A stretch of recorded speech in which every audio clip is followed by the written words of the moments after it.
Number 9. Care to guess what Iran is going to do with the money? Well, if you pay attention, you don't have to guess. They've already announced it. Iran is buying over 100 super advanced modern Chinese fighter jets. They'll be paid for out of the $150 billion.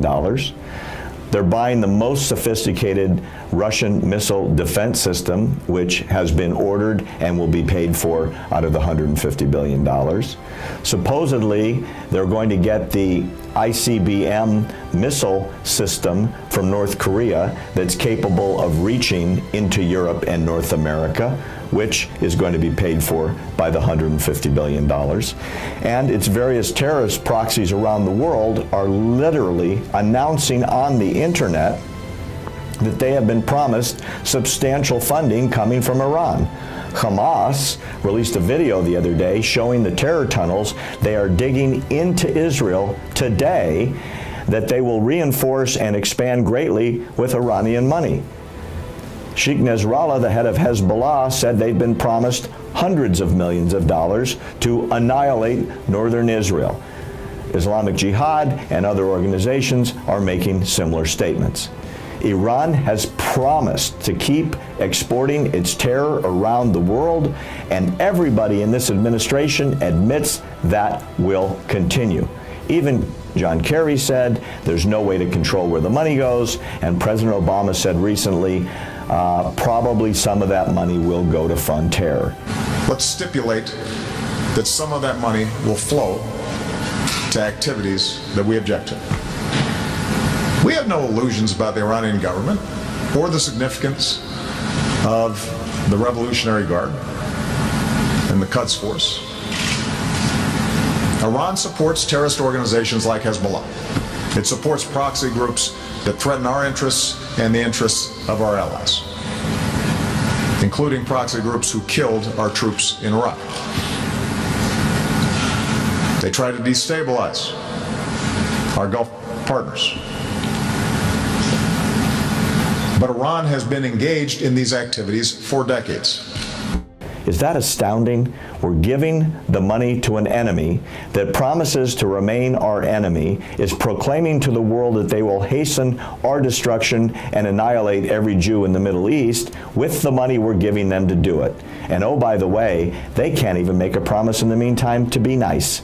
So trust them that they will probably do exactly what they say they're going to do with the money we're going to give them to do it. Number 10. Even though Americans led the negotiations, even though Americans are holding the $150 billion through the international banking system and will be releasing that directly to Iran, Iran has told both the IAEA and all the negotiators that are privy to the JCPOA that no Americans or any inspector holding an American passport will be ever allowed into Iran to inspect the nuclear sites for compliance.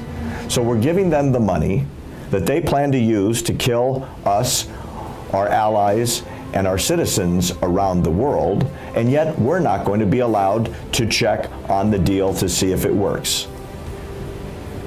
Number 2, in regards to those inspections that we can't check on, Kerry has said from now on he firmly believes that for the first time Iran will comply with an inspections regimen. Have you heard the definition of insanity? Doing the same thing over and over again and expecting a different result? Could this be called anything but insane at this point? 11. The JCPOA is going to trigger the world's largest, most aggressive nuclear arms race in the history of the world. Between 2 and 5 Sunni regimes in the Middle East have already declared their intention to obtain nuclear weapons at any cost. Now, why would they be wanting to do this? It's simple. Iran is a Shia regime that wants to expand its influence not only in the Middle East geographically, but into the Muslim world, because they believe Shia is the right path and Sunni is the wrong path. They are a Shia regime surrounded by all Sunni regimes, including Saudi Arabia, where Mecca and Medina, the two holiest sites in Islam, sit. They've made it very clear their intention when they get the means to do it, they already have the will, they intend to take over Saudi Arabia. So Saudi Arabia has no choice but to obtain nuclear weapons, as does the UAE, Egypt, Jordan, and other states. They've all announced it, and there's nothing anybody can do about it, and that's a very dangerous part of the world with everybody sitting on nuclear bombs and people being threatened every day by crazy countries run by expansionist militaristic rulers. I don't know why this isn't talked about more. Iran has hundreds and hundreds and hundreds of years of easily obtainable, almost free fossil fuels sitting beneath their property. They have the fourth largest provable oil reserve in the world and the second largest natural gas reservoir in the world. And they can take it out of the ground for almost nothing if they're going to use it for domestic purposes. So why in the world would we believe that they need a nuclear program for anything other than weaponization? It's extremely expensive. It's extremely hard to do. It takes years and years to produce, and a nuclear program producing domestic energy will cost as much as 10 times what cheap fossil fuels will cost. There is no reason for them to do this but to obtain nuclear weapons, and anybody who tells you otherwise is flat out lying to you. Number 12. Last but certainly not least. There's a crazy clause in the JCPOA that says that all of the signatories to this agreement are obligated henceforth and into the future to defend Iran against any sabotage or interference with their nuclear program. So what happens, let's say, a year from now, if Iran makes it very clear that they're just about to do something to Israel on a catastrophic basis that might cause the deaths of millions of innocent Israelis, and Israel decides to intercede into and preventing the Iranian nuclear program from going forward? Do you realize the United States has promised Israel that they will defend Iran? Iran is not your ally. Iran is not your friend. Iran is your enemy. It's not your partner.